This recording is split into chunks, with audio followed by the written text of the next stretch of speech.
سے بھی نجات دیتا ہے. صلوات پڑھی محمد والے.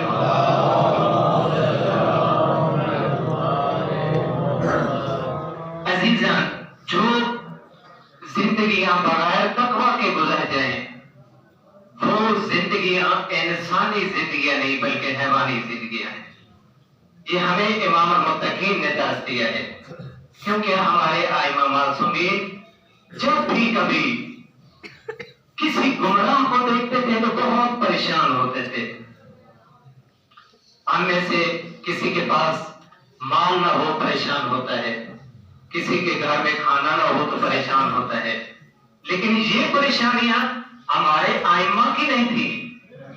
ہمارے ائمہ جب بھی کسی کو گمراہ دیکھتے تھے، ذلت میں دیکھتے تھے، نافرمانی خدا میں دیکھتے تھے، معصیت خدا کرتے ہوئے دیکھتے تھے، تو ہمارے ائمہ پریشان ہو جاتے تھے. اور ہمارے ہر ائمہ نے اپنے اپنے دور میں اپنے اپنے معاشرہ کے لوگوں کی اصلاح کے لیے قدم اٹھائے ہیں. امام موسیٰ کاظم علیہ السلام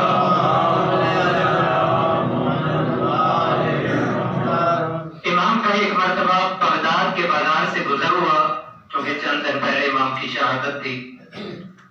تو امام علیہ السلام ایک گلی کے اندر سے گزر رہے تھے تو اچانک امام کے کانوں پہ گانے کی آواز ہے.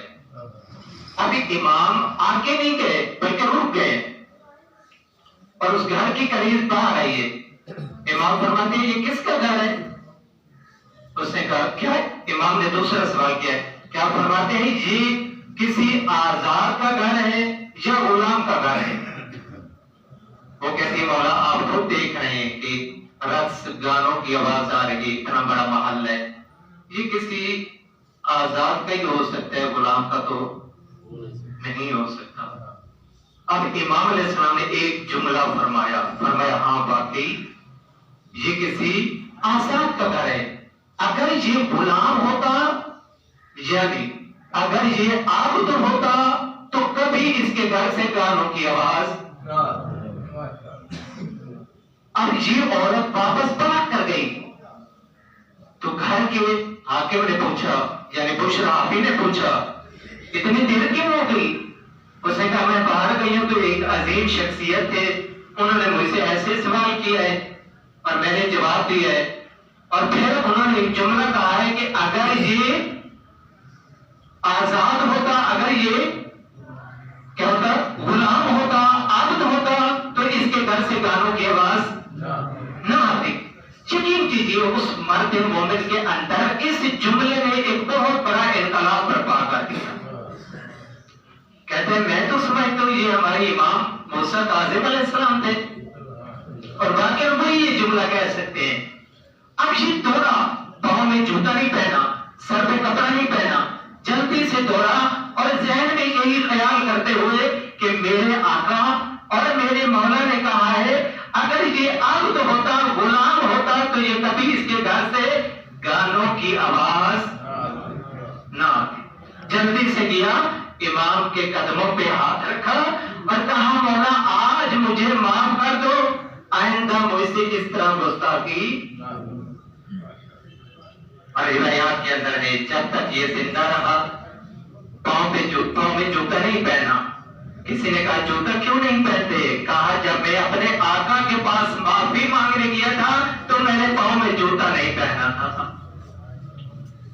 عزیزان بزرگان، ہمارے ائمہ ہم سے کوئی تقاضا کرتے ہیں، وہ تقاضا یہ کرتے ہیں کہ ہمارے ماننے والے ہمارے مطیع ہوں، ہمارے خدا کے فرما بردار ہوں.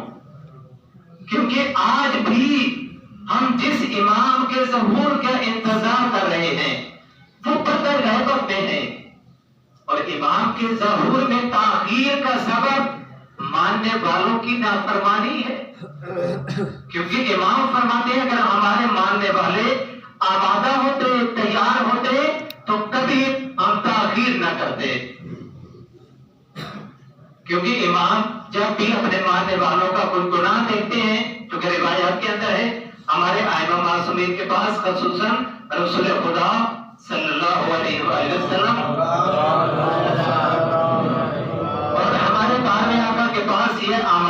مانگتے ہیں، جب ہمارے اعمال اچھے دیکھے تو ہمارے لیے دعا کرتے ہیں، اور جب ہمارے اعمال برے ہوں تو پھر پھوٹ پڑتے ہیں، گریہ کرتے ہیں، ہماری ہدایت کے لیے دعا کرتے ہیں۔ عزیزاں